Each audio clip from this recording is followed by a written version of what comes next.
Well, welcome to Kairos. It is so good to see you here tonight. And if you're new, we're just glad that you came. My name is Mike, and I'm the pastor here at Kairos. And I just want to tell you, I'm so fired up after watching that video. Every single one of those people are people who've become very precious to me over the last year since I've been here. When I first came, I just had a vision that it would be incredible for us to go do a mission trip together. And that mission trip is the very first mission trip Kairos has taken in the last 5 years, which is awesome. And so my hope is that in the future, we'll be able to take more trips like that on a regular basis. In fact, we're going back to Greece this summer. And if your heart was connecting with that, I'd love for you to go on that trip with us because it's going to change your life. What I find about mission trips is that they don't just change the people that we go see, they change us. Like our heart becomes more fired up for Jesus. Jesus becomes more real, and the Bible becomes alive in really key ways. And so if that's you, if you're interested at all, please come talk to us afterwards. We'd love to get your name, get you in the loop, put you on a list so we can follow up with you. Because if you get a chance to go on a trip like that, it will really change the perspective that you have on what really matters. So if that's you, again, hit us up. Now, if you got a copy of the scriptures, why don't you turn with me to Daniel chapter 1. Daniel chapter 1, book of Daniel's in the Old Testament. It's right in the middle of your Bible. So if you open it up, you'll probably find the book of Daniel. And last week we kicked off a series on Daniel's life. And the reason we're talking about this series and the reason we're talking about Daniel is because he gives us a blueprint on how to live our life as Americans. Daniel lived in a time that he lost everything. And his life was filled with drama. In fact, I think that the story of Daniel is filled with more drama than any other story in the entire Bible, okay? It wasn't that he was a drama queen, just that drama followed him. And I don't know about you, I hate drama, right? I mean, I like watching it on TV, right? That's why we watch, The Bachelor or Bachelorette. We just want to see the train wreck, right? We're as bad as it gets, we're in for that, right? We like to see drama, we don't like to do drama. And if there's something I know about all of us is that most of us in this room, we want to avoid any kind of conflict or drama at all. Like we saw somebody at one point go through something dramatic. We saw them have conflict at work or at school or in a relationship. Maybe they stood up for their faith in some way, or maybe they said something to their boss and they had a ton of stuff come down on them. And we're like, man, that's never going to happen to me. I'm just going to kind of make sure that I'm a drama-free zone. And so I kind of went and did some demographic studies this week, just trying to figure out why we're like this. What I found after I did a little bit of studying is that only 10% of us like conflict. 10% of the United States population likes conflict. So in this room, there's just a handful of us. And those people, if you know your Enneagram, are all Enneagram 8s, okay? You're the only people that like drama. Everybody else is listen, I don't want any part of that. Enneagram 8s, you're let's get down to business. Let's talk about it. We're ready. We're ready to go. And the reason for that is because they'd rather deal with it than not deal with it because they can't go through life without having things in order, okay? And for many of us, we go through our life simply trying to get along and just not stand out. And yet, deep within us, if we're really following Jesus, we're going to find that we're just going to be different because we follow a different leader. We follow a different set of rules. And last week, we talked about Daniel's life because Daniel left his hometown. He was stolen from his people, and he lost everything. He lost his identity as a Jewish man. When the Babylonian king came and conquered Jerusalem, he took Daniel and his 3 friends and brought them back to Babylon, and he took from them their names. He changed their names. He took from them their identity as men because they became eunuchs. They couldn't become fathers or husbands or boyfriends or girlfriends with anybody. They just lost all of that. They lost their language. They lost their dietary restrictions. They lost everything. And yet, in the middle of that, Daniel said, I'm going to make a decision that's going to affect every other decision that I make. I'm going to choose to hold on to my heritage as God's son, and I'm not going to be like everybody else. So we're going to pick up our story where we left off last week in Daniel chapter 1, verse 8. I'm going to read you the text. We're going to unpack it. And we're going to learn how to walk through drama. Because if you're going to follow Jesus, at some point, you're going to be different than the people that you're going to school with, the people that you're living with, the people that you're working with. You're going to make some choices that will affect your life in serious ways. And the cool thing about the book of Daniel is that it gives us a blueprint on how to do it well. Did you know this about Daniel?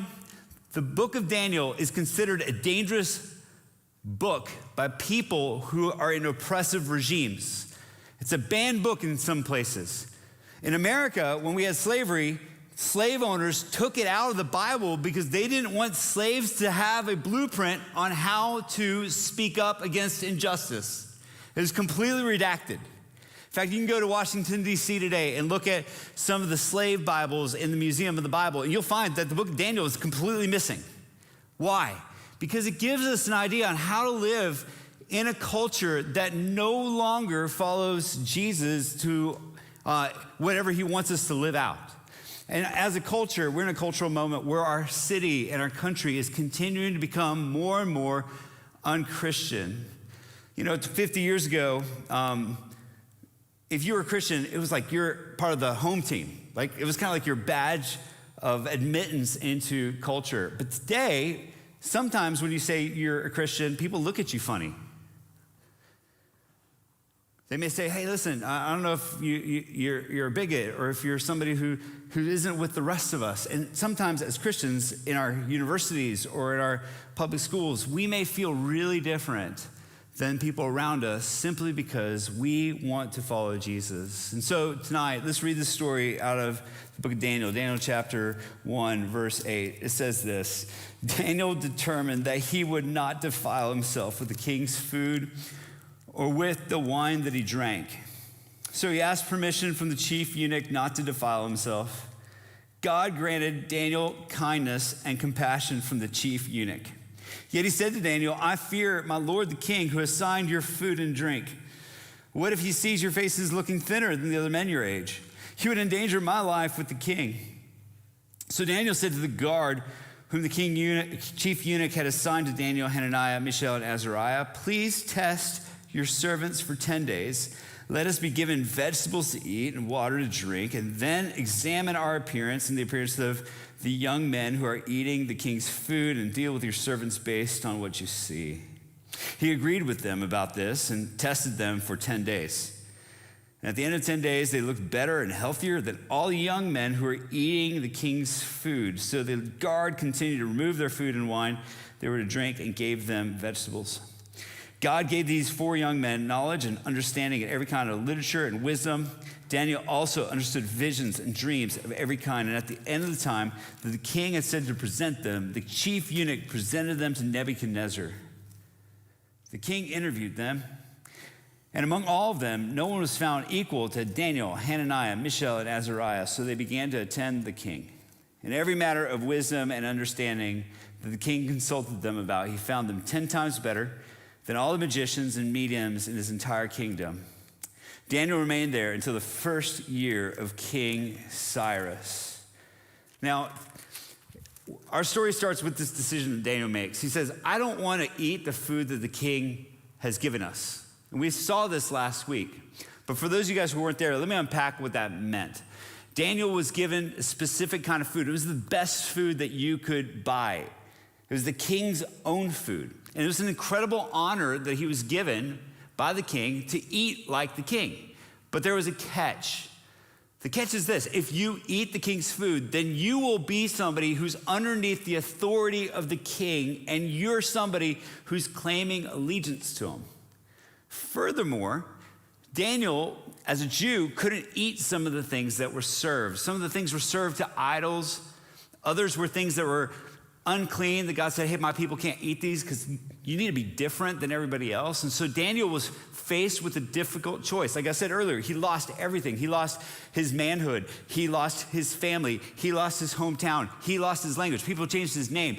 And yet he chose to make a decision about what really mattered. And he said, I'm going to fear God, and I'm not going to fear the people around me, and I'm going to trust God with this moment.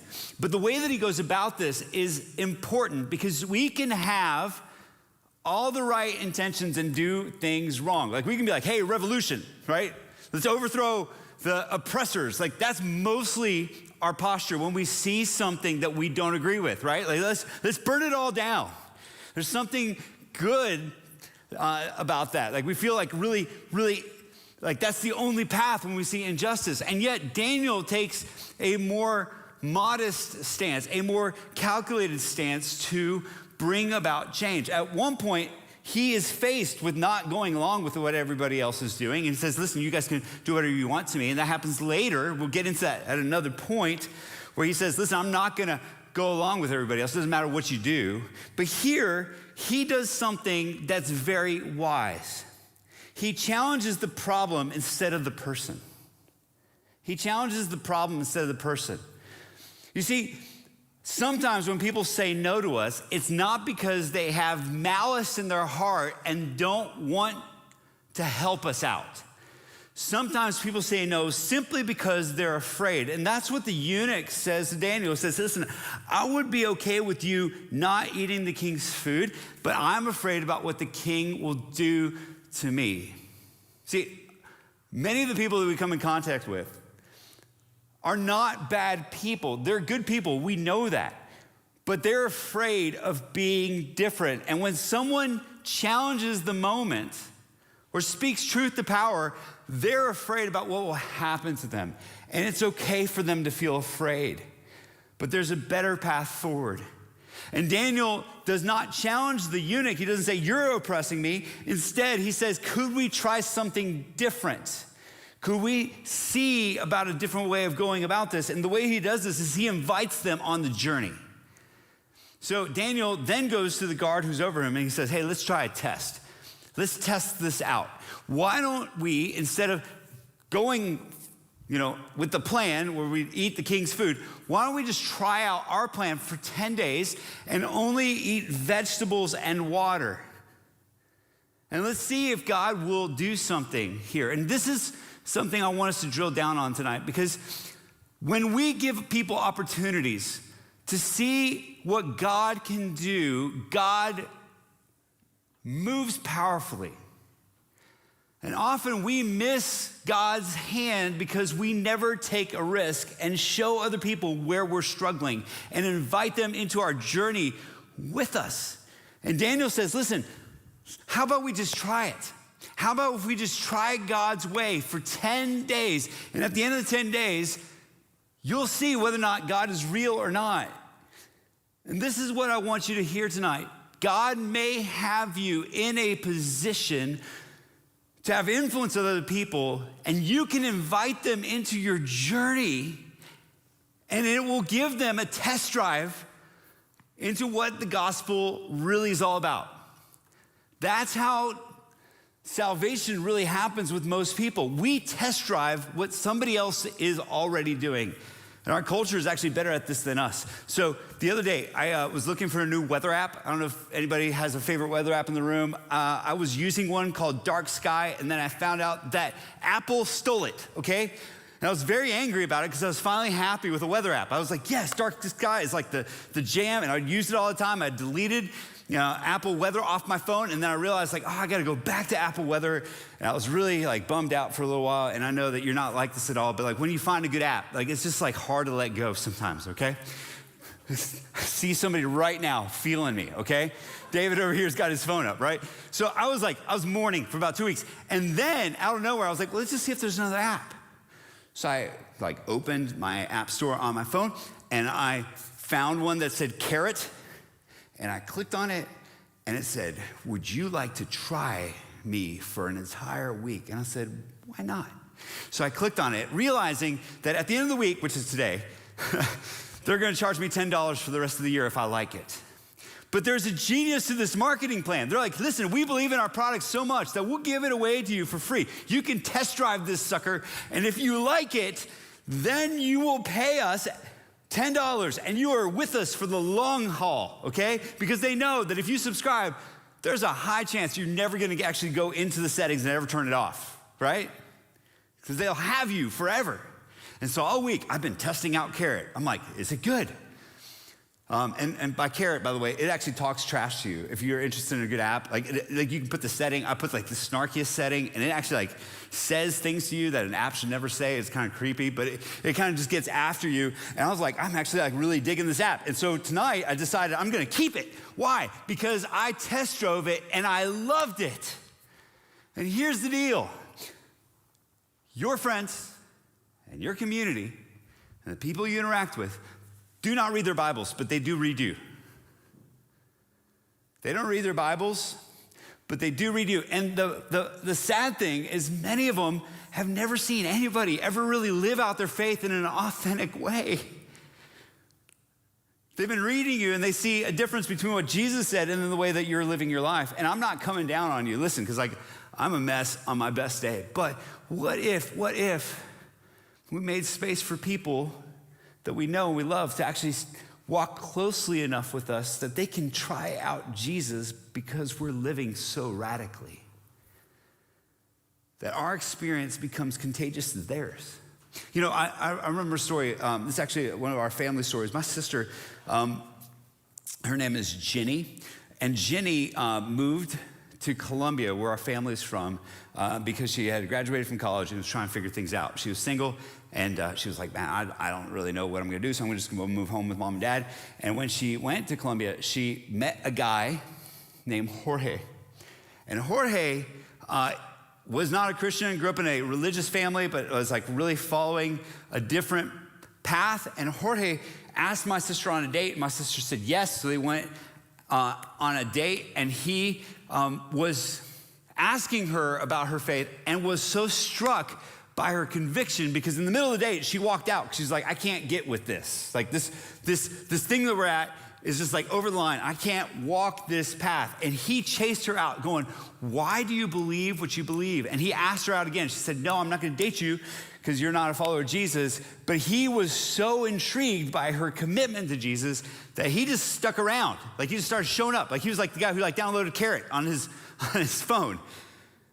He started coming to church, started connecting with people. And then one day he gave his life to Jesus. And fast forward about a year later, they started dating and ended up getting married. And that's my brother-in-law, of all things. And I'm not here to promote missionary dating. Just be honest, right? Like when you date with a purpose like that, like that's just like a bad scene, okay? My sister didn't do that. She was like, listen, I'm not gonna date you unless you follow Jesus. But to be vulnerable and actually live out your conviction is probably the greatest call to action that anybody can ever see. And many of us don't live with that kind of passion, and we wonder where Jesus is and if he's real. And Jesus is saying, I just want you to try it. Would you be somebody who makes a conviction, takes a decision that brings them to a conviction to say, listen, I'm gonna follow Jesus with everything I've got. And when you do that, you invite other people along in the journey with you, and they get to see what Jesus is all about. You see, there's something that's interesting about this story is that God blesses the blessable. Now, I'm not here to give you a health and wealth theology tonight. Like, I'm not like, all right, so like just be faithful and God's gonna give you, a perfect like Instagram lifestyle, right? And he's gonna give you the big house and you're gonna have the veneer teeth and you're gonna have everything you want. If you're just good, he's gonna bless you, right? That's not what I'm speaking towards. Because Daniel and his friends, they were blessable, and yet their life was still very difficult. Like they never went back to Jerusalem. They were blessed where they were, but you do find that God does bless them. Look with me in Daniel 1, verse 17 and 18. This is what it says. It says, God gave these 4 young men knowledge and understanding in every kind of literature and wisdom.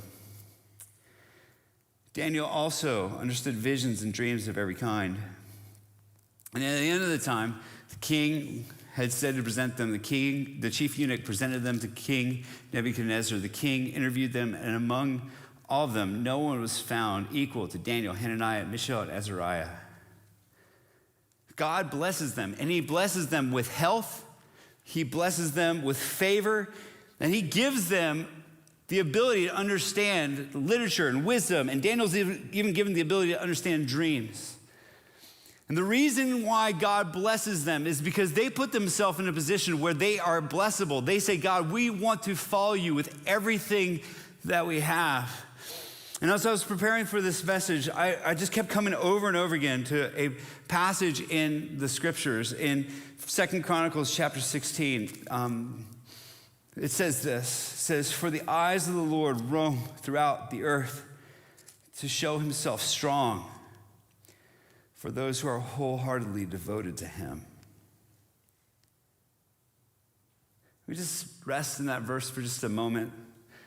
It says the eyes of the Lord, that means that God looks out throughout the earth looking to show himself strong. God wants to show himself to be strong. Man, think about that for a minute. God does not want to hide himself. God wants to reveal himself to the world, and he wants to show himself to be good. He wants to show himself to be strong.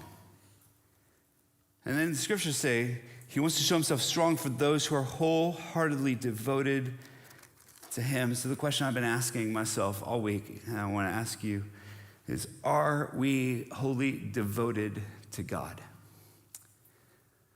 Are we wholly devoted to God? You know, sometimes we may struggle to be authentic with our faith because we're afraid of what other people think about us. And so we'll not be wholeheartedly devoted to God. We will play the Christian at Kairos or at church or in places, and we'll act like for Jesus, we'll raise our hands and we'll sing. But then when we get right into the middle of our friend groups and someone tells an off-color joke, we laugh along with it. Or when somebody challenges our belief system about what it means to follow Jesus, we just kind of like hope that somebody else will answer it. We just kind of act like we don't know or we didn't hear it. We're like, what? We just kind of like ignore it. And yet God desires to raise up for himself people that are fully committed to him, that love him with everything they have. And so the question I have for you is that you? Is that me? The answer is, for me, is most days, some days. But some days I'm so busy trying to just go through life that I'm not fully committed to the Lord. And so it's important for us to say, God, I want to be the kind of person that looks like you so that others can experience you, that others can have a test drive into how good you really are and what you want to do in me. And I love what Chick-fil-A is doing. I think all of us love the Christian chicken, right? Man, it's so good, right? And what I love about them is that they have made a decision that you can't have Chick-fil-A on Sundays, which is like the worst thing on Sunday after church. You're just like, I just went to church, I want like some Chick-fil-A, and you show up and it's just like empty. And what they're doing in many ways is they're just saying, listen, our priorities are God's priorities, and we're gonna be wholeheartedly after him. And so one of the ways that we want to do this is by saying on Sunday mornings, we're gonna serve God more than we're gonna serve money. And you would think, right, that would hurt their business model, right? That everybody else would just like blow them out of the water in profits. But guess what? Chick-fil-A is the only place that has a line around the corner that you have to wait through, right? They're the only ones expanding their drive-thrus. It's like you got double lanes. And they overcome like boycotts and people like talking bad about their fries and all that kind of stuff. But we all know the reason why Chick-fil-A is so good is not because they'll say to you, it's my pleasure, and they have great customer service, and it's not because of their fries or their chicken. It's their culture. They have a culture who they have built around Jesus. And I want to, if I wasn't, I wouldn't be amiss to say this, to say, what would it look like if we had that same commitment to who Jesus wants us to be? There's a lot of us who are chasing acceptance. But the key to living out the Christian life is an identity fully rooted in Jesus Christ. You can't fake it by simply trying hard enough to get God's favor. So tonight, the decision we have to make is simply to say, Jesus, am I fully yours? My identity is found in you, because this is what God has said over you. He said, you are my beloved son, you're my beloved daughter. And when you hold fast to that, when you're unshakable in that commitment, God can do something powerful in you. So hold fast and hold tight to it tonight. Usually when we close out, we take this time that we call 120 seconds, which is simply a moment where we just press pause on the busyness of our life and we rest in this question. And here's the question I want us to walk away with. It's something we've been talking about tonight. Is, are you wholeheartedly devoted to God? You know, some of us may be able to say, yes, I am. Others may say, I want to be. Still others in this room, we may have never, ever even thought about it. And if that's you, man, I'm fired up that you're here. But the step that you need to take is simply to say, God, would you give me an opportunity to step towards this? To step towards saying, God, I am all in and following you. And if you do, God's going to meet you and radically change your life. So let's pray as we enter this time of just reflection. 120 seconds to be still and alone before the Lord. And as you do, just carve out space where you are. We don't need to be in a hurry. We simply want to create space for God's Spirit to speak over you, to say, God, I am available. I'm here. And I'm listening. For some, saying, God, my heart is fully yours, it may mean that you're going to take a scary step to say, Jesus, I don't know what it takes, but I want to follow you. I'm going to follow you by trusting you with my life, or getting baptized, or just talking about my faith with a friend. For some of you, it simply means that you're going to make a decision to say, whatever it takes, I want to follow Jesus. And for others, for the first time, you might say, I just want to test drive what it means to follow God. And if that's you tonight, there's nothing more that we would want to do than to talk to you about it. After the service, there are going to be some people up front here. If that's you, please come up and just say hi. We won't hassle you. We won't pressure you. We simply want to know who you are and pray for you. But right now, let me begin this moment by praying that God would draw you to himself,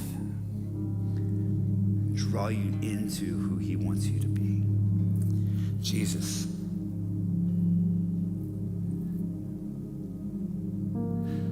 more than anything else, we want to know you. Jesus, many of us are coming carrying heavy burdens. And we're thinking about work and relationships. And we're thinking about the conflict that we're facing when we leave this place. And we're feeling really alone. But Jesus, you're calling us to more. So Jesus, would you draw us to yourself, and will we be able to say, yes, Lord, I want to be fully committed to you. Yes, Lord. Whatever the question is, my answer is yes.